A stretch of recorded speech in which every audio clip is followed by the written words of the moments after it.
Uniclac.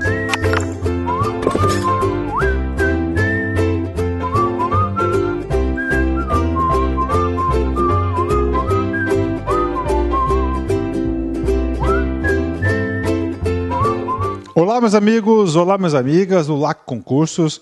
Vamos ministrar mais uma aula para vocês, né? Aula de conhecimentos bancários. Essa aula aqui, ela tem tudo a ver, claro, também com a aula anterior, que foi o cadastro de pessoas físicas, né? Se nós temos, né, cadastro de pessoas físicas, nós também iremos ter o cadastro de pessoas jurídicas. Está aqui, né? O cadastro de pessoas jurídicas, né? Professor, mas que vem a ser esse sujeito, professor?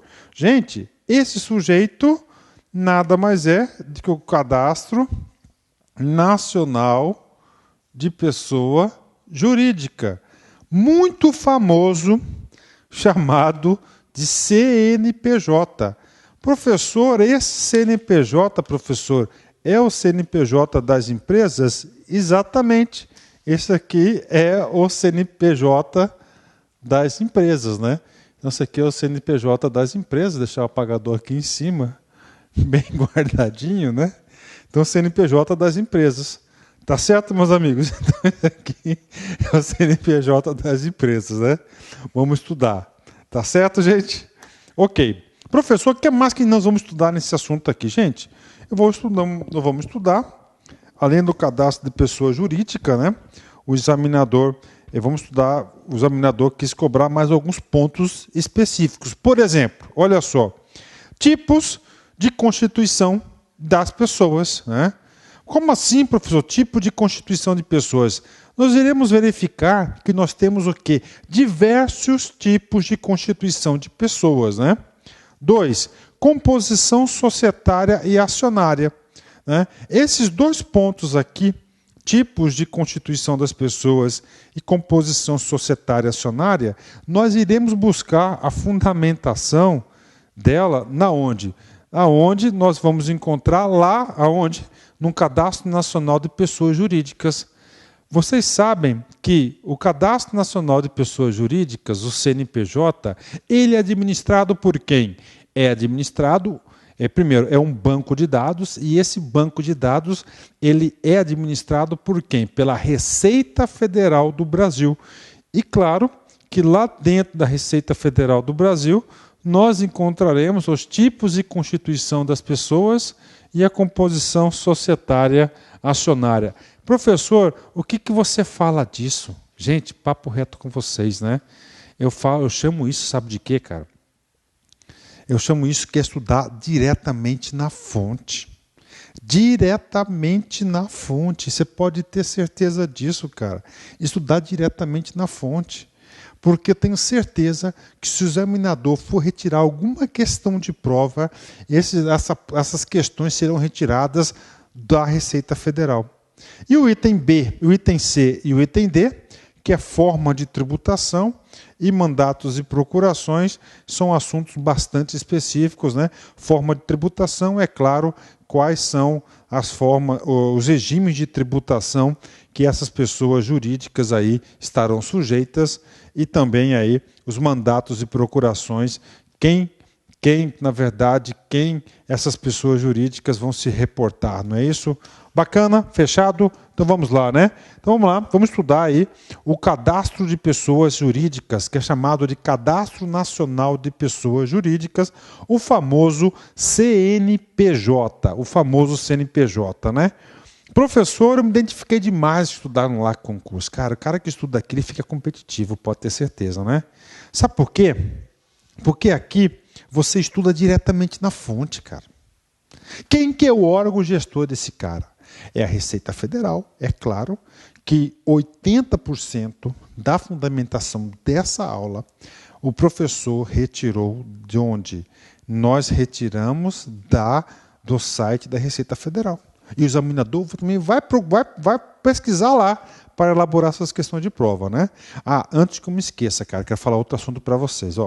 Antes que eu me esqueça, quero dar um recado para vocês. Para vocês, tá, completarem 100% esse conteúdo há a necessidade de vocês assistirem a aula de abertura, movimentação e encerramento de contas, na qual a gente chama de tipos de contas. Por quê? Porque lá tem um cadastro bancário e tem uma resolução do Banco Central que ele exige que as pessoas jurídicas apresentem o CNPJ na abertura de contas. Tá? Então, CNPJ é um documento obrigatório para a abertura de contas. Ou seja, se a empresa quer receber serviços bancários, há necessidade do CNPJ. Então, aí, você assistindo a aula, na verdade, você tem que assistir um bloco de 3 aulas, né? Você tem que assistir primeiro a aula de abertura e movimentação de contas, segundo, o cadastro de pessoas físicas, que é o CPF, e, claro, essa aula que é o cadastro de pessoas jurídicas, que é chamado de CNPJ. Né? Então, o professor elaborou a aula, né?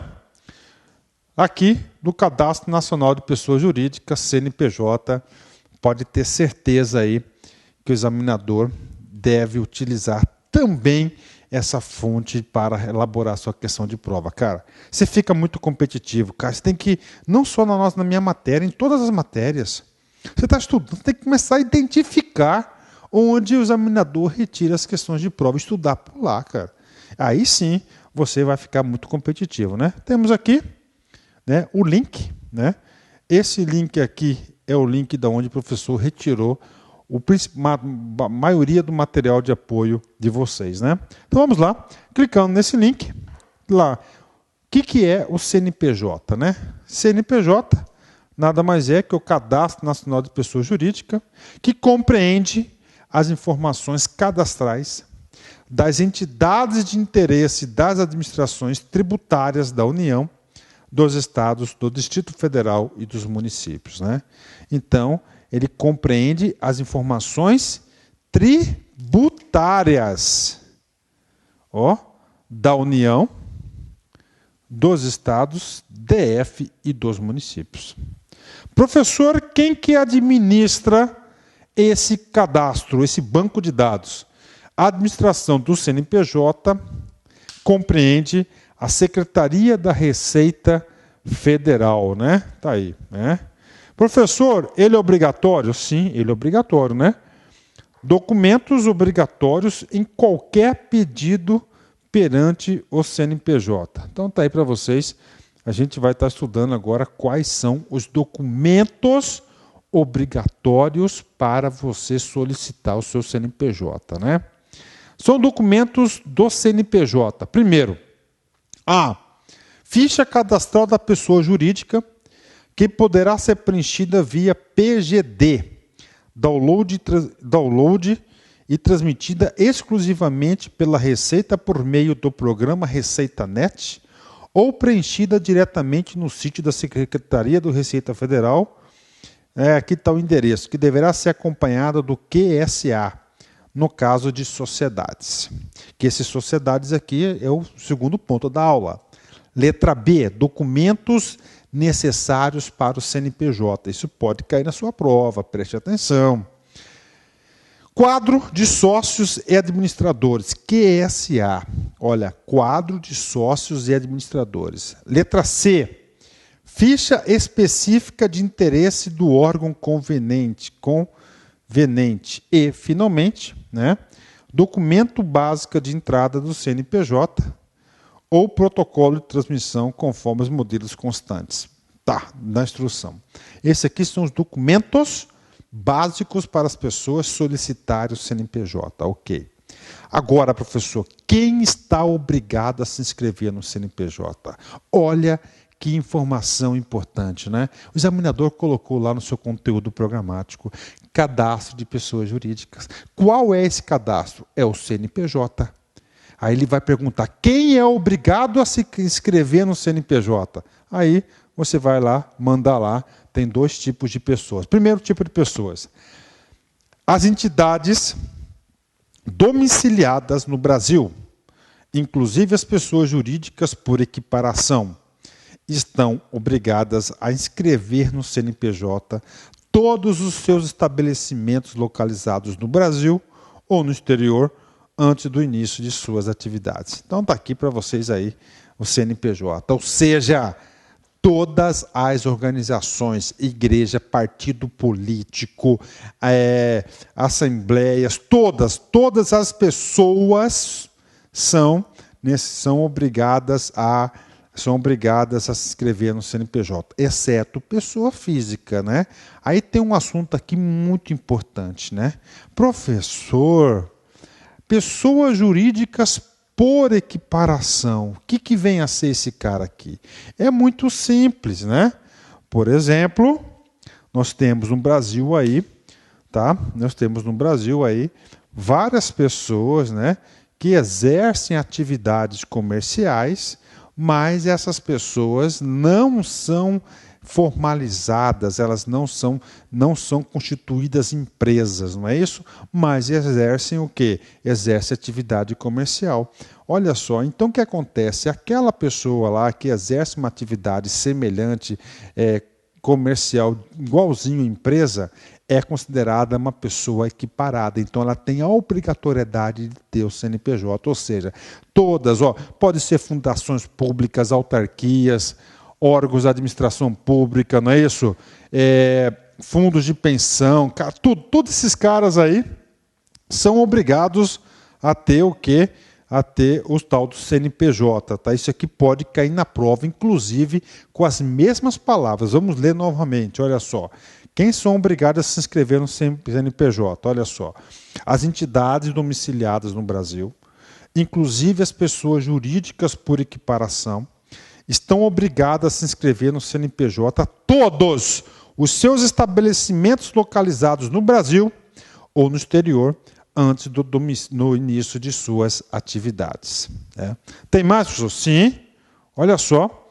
São também obrigadas a se inscrever no CNPJ.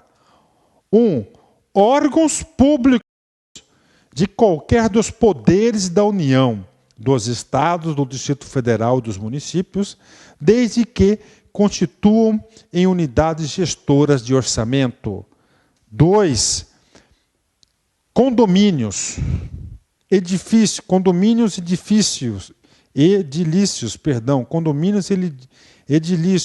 conceituados pelo artigo 1332 da Lei 10.406, que é o Código Civil.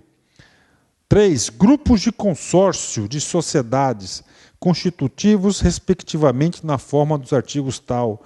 Consórcios de empregadores, ok? 5. Clubes e fundos de investimento, constituídos segundo as normas da Comissão de Valores Mobiliários. Representações diplomáticas estrangeiras no Brasil. Representações diplomáticas do Estado brasileiro no exterior. Isso aqui é o contrário, estrangeiras no Brasil e essas são brasileiras no exterior.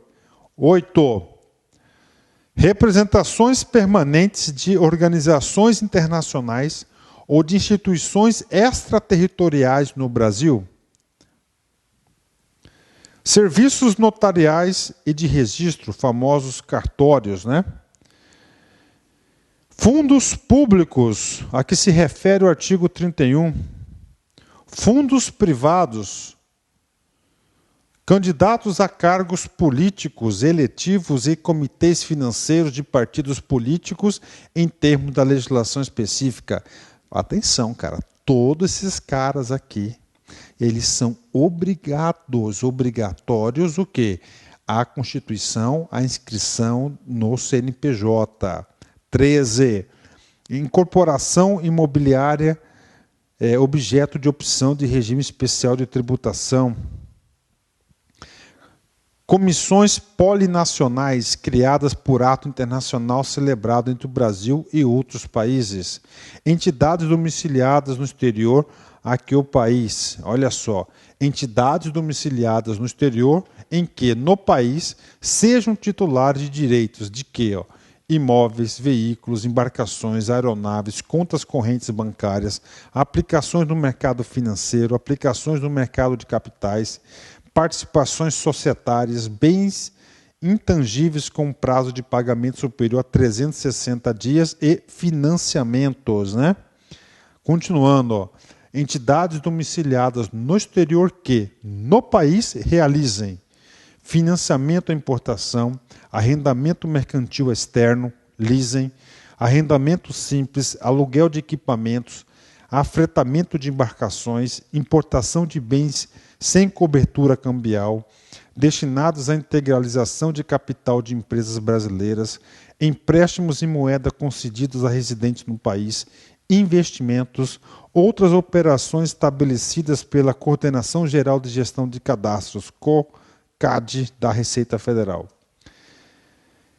16. Instituições bancárias no exterior que realizem operações de compra e venda de moeda estrangeira com bancos no país, recebendo e entregando reais em espécie na liquidação de operações cambiais. E, finalmente, outras entidades no interesse da Receita Federal do Brasil ou dos convenientes. Então está aí para vocês aí. Todas essas pessoas, elas são obrigadas a serem portadoras da inscrição do Cadastro Nacional de Pessoa Jurídica. Isso pode ser questão de prova, cara. Preste atenção aí, tá certo? Ó, abra o olho, hein? Cara, assunto fácil desse, você tem que colocar na sua cabeça. Não posso perder ponto, né? Professor, dá uma complicada para mim. Tudo bem. São várias pessoas. E aí?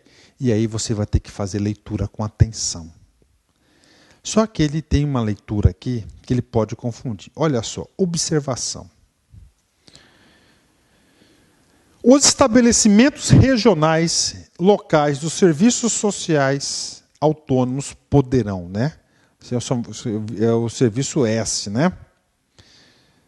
Na hipótese de órgão regional ser inscrito na condição de primeiro estabelecimento, matriz, por solicitação do respectivo órgão nacional e, no caso de órgão local, requerer sua vinculação como filial do órgão regional. Segunda observação importante, serão inscritos na condição de primeiro estabelecimento, matriz.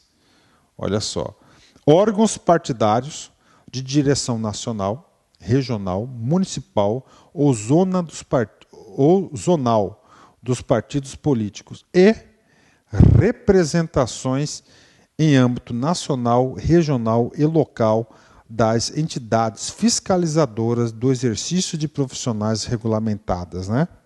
E, finalmente, a última observação, que essa aqui pode ser pegadinha de prova. Preste atenção. Não será fornecida inscrição a coligações de partidos políticos. Olha só, coligações, cara. Aqui não está falando partidos. O que é coligação? PMDB vai se coligar com o PT. Há essa coligação partidária.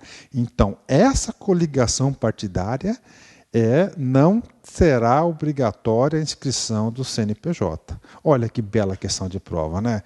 O aluno tem que se atentar a essas coisas, cara. Essas coisas aí, com certeza, aí podem estar sendo cobradas em prova, né? Então, primeira parte da aula, a gente expliquei para vocês, que é a parte do CNPJ, né? Isso eu expliquei o que é CNPJ, expliquei para vocês aí quem que é o órgão gestor, que é a Receita Federal, e quem está obrigada a ser portador do CNPJ, né? Aí está lá no seu edital, tipos e constituição das pessoas, né? Puxa, professor, nós vimos aí vários tipos de pessoas, sim. Essas pessoas que são os tipos de constituição das pessoas, ou seja, está no seu material complementar,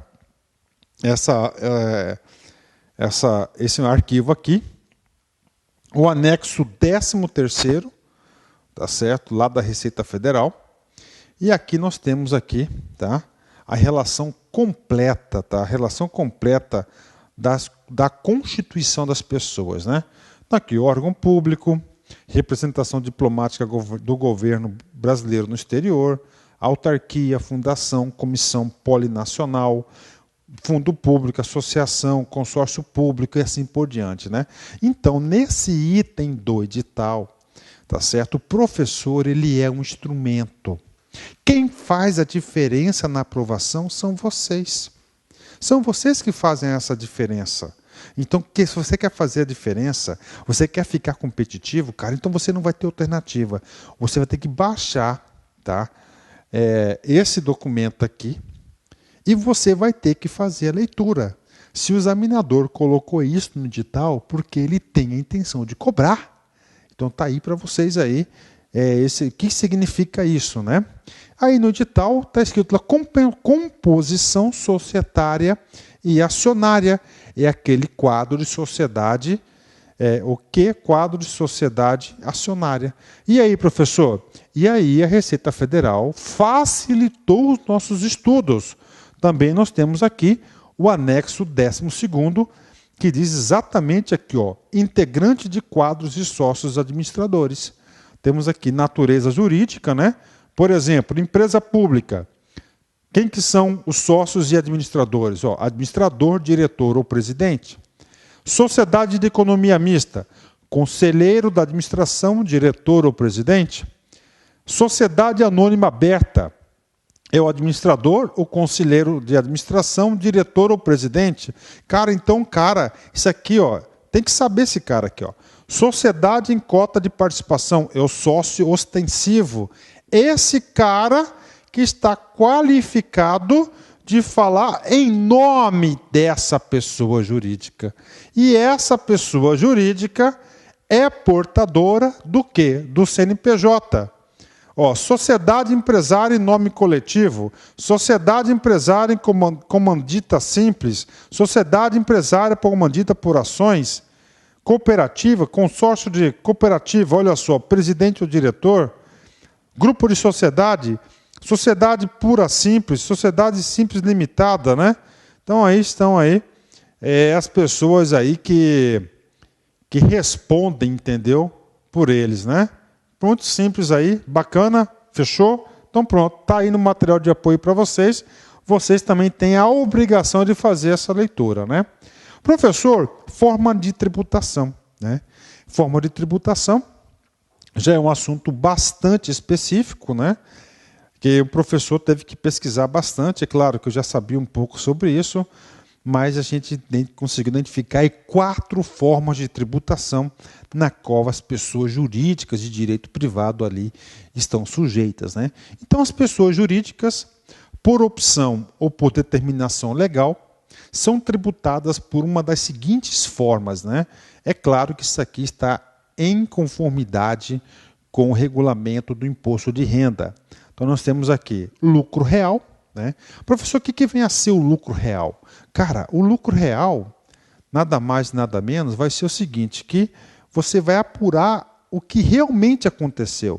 Você vai pegar as receitas, as despesas, você vai apurar, né, o resultado, em cima do resultado, você vai fazer o quê?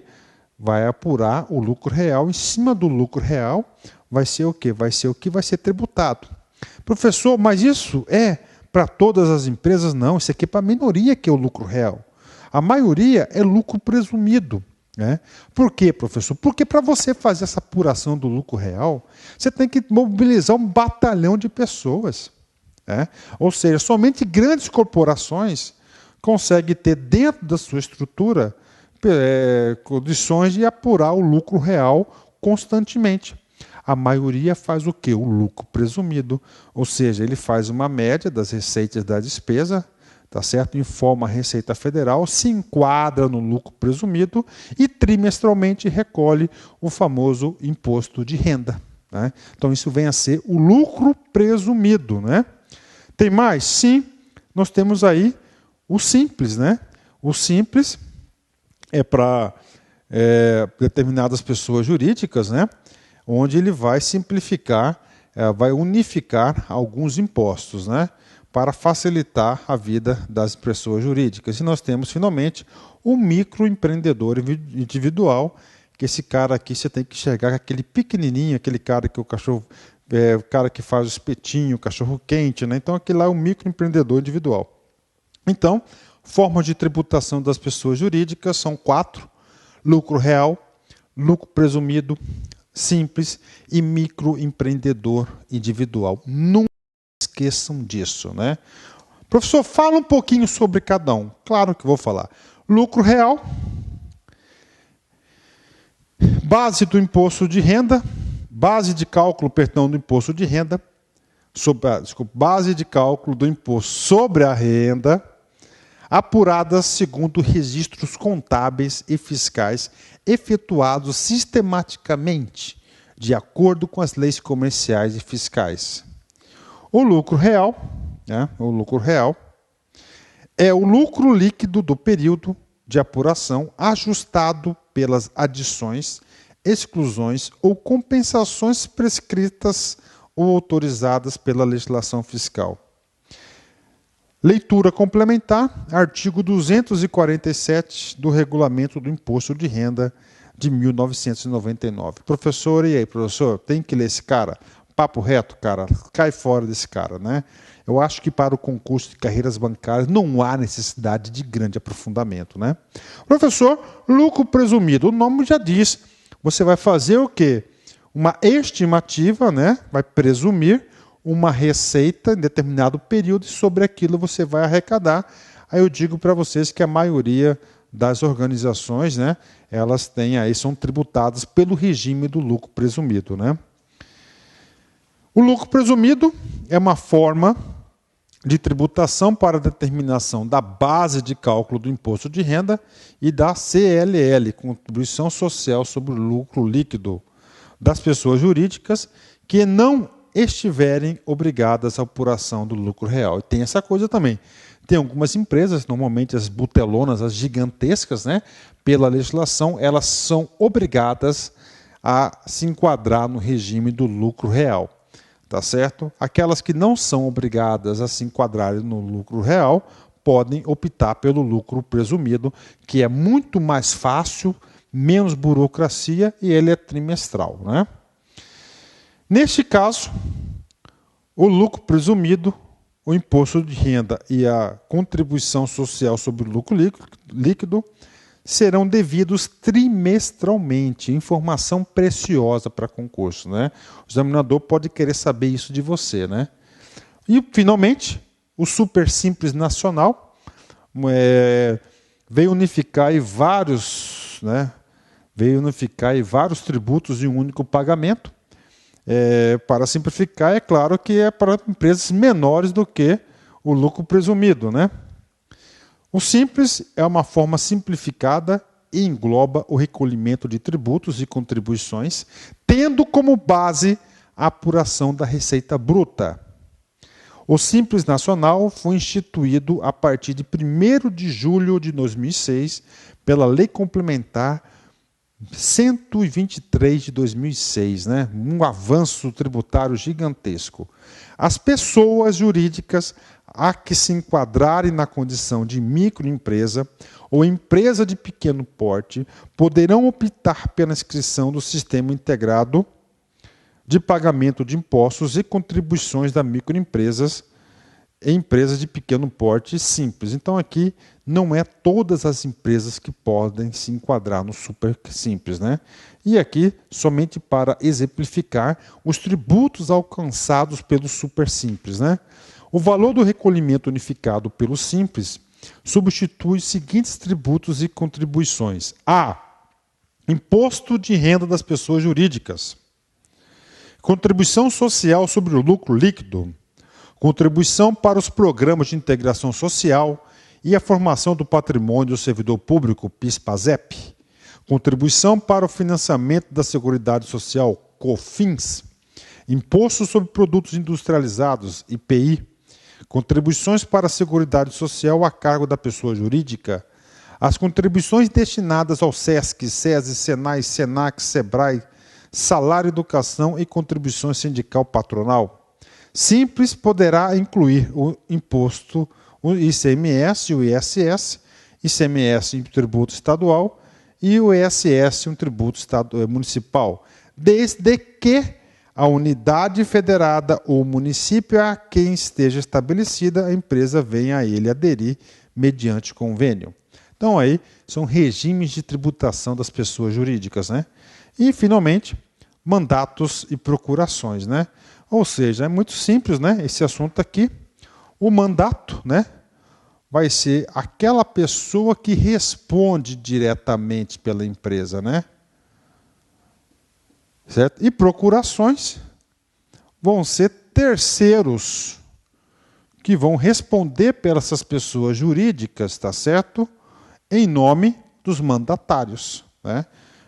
Principalmente organizações gigantescas aí, onde o proprietário não tem condições de se representar em todo lugar, ele nomeia o quê? Prepostos, né? Procurações, né? Quem são os portadores dos mandatos, né? Aí vou voltar um pouco aqui o material, porque eu já falei desse assunto aqui. Olha só. Só passar para vocês aqui que esse estudo aqui tem que ser, ó, composição societária acionária, né? Tá aqui. Então, esses caras aqui são os mandatários. De quem? Dessas pessoas jurídicas. Né? Então, aí, mais uma vez, a leitura desse material complementar, ele vai trazer o quê? Ele vai trazer quem são as pessoas que têm aí o poder de falar em nome da pessoa jurídica. Por quê? Porque a pessoa jurídica, ela não é a pessoa física que fala por si próprio, né? A pessoa jurídica, ela vai ter que ter mandatários, né? E essas pessoas aí que vão falar em nome das pessoas jurídicas, né? Tá certo? Vamos lá. Eu pesquisei lá na Wikipédia, né? A Enciclopédia Livre, o que vem a ser mandato? Ó, contrato, né?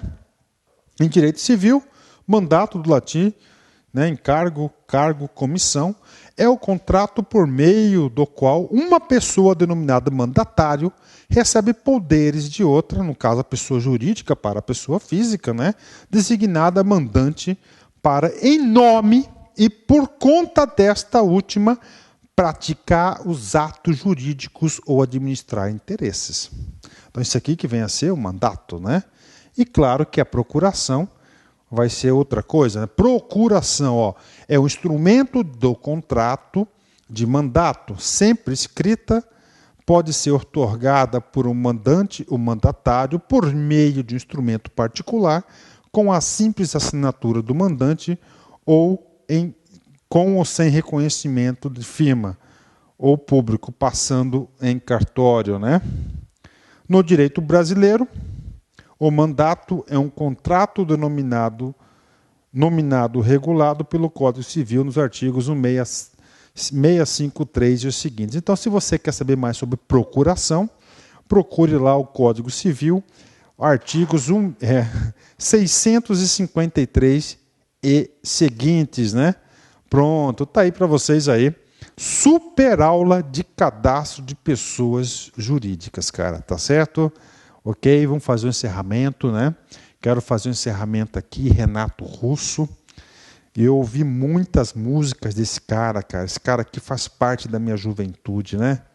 Muitas, eu sei várias letras dele, né? Fã dele, né? Pena que ele nos deixou muito cedo, né? Nunca deixe que lhe digam que não vale a pena acreditar no sonho. Que você tem ou que seus planos nunca vão dar certo ou que você nunca vai ser alguém. Cara, é isso aí, né? A gente vai atrás dos objetivos, a gente sonha e sempre tem aqueles que vão te puxar para baixo, vão falar, não faz isso, né? Então, cara, acredite em você, acredite nos seus sonhos. Tá? Se você acreditar em você, significa dizer que você consegue atingir seus objetivos, né? E concurso público é isso, cara. Você vai ter um monte de pessoas que falam, para, isso não é para você, esquece, não entra na cabeça deles, não entra. Porque você vai chegar lá. É sempre, como digo, é um passinho de cada vez, uma aula após a outra. Sempre falo, passa em concurso público aqueles que nunca desistem. Que se você não parar, pode ter certeza que essa hora vai chegar. Tá certo? Fortíssimo abraço, fique com Deus e até a próxima. Tchau, tchau. Clique like.